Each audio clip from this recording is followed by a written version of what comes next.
بسم اللہ الرحمن الرحیم۔ آخرت کے اعتبار سے نقصان اٹھانے والے اور خسارہ پانے والے کون لوگ ہیں؟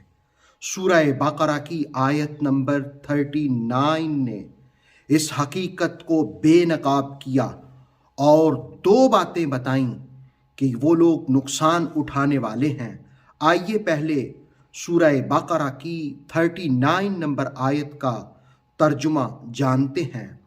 والذین کفروا، اور وہ لوگ جنہوں نے انکار حق کیا، but those who would deny the truth، وَكَذَّبُوا بِآيَاتِنَا، اور ہماری آیتوں کو جھٹلایا، and deny our signs، our آیات، our revelation۔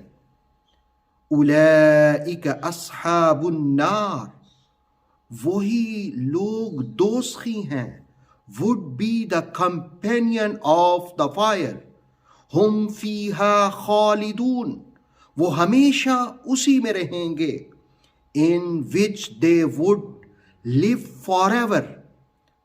سورہ بقرہ کی 39 نمبر آیت نے دو باتیں بیان کیں کہ وہ لوگ جو انکار حق کرتے ہیں اور نمبر 2 آیات کی تکذیب کرتے ہیں وہ دوزخی ہیں اور ہمیشہ اسی میں رہیں گے، لیکن جس کا دل ایمان سے سرشار ہوتا ہے اللہ رب العالمین اس کو کامرانیاں عطا فرماتا ہے۔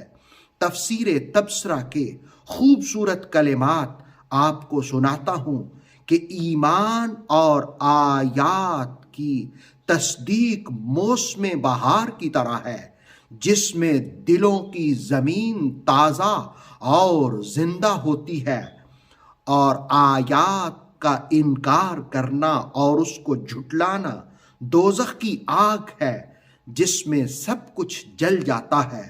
گویا آیات پڑھنا، آیات سمجھنا، ان کے معانی میں غور و فکر کرنا، یہ دلوں کی زندگی اور دلوں کی خوشی ہے، اور تکذیب کرنا اپنے آپ کو دوزخ کی آگ کا ایندھن بنانا ہے۔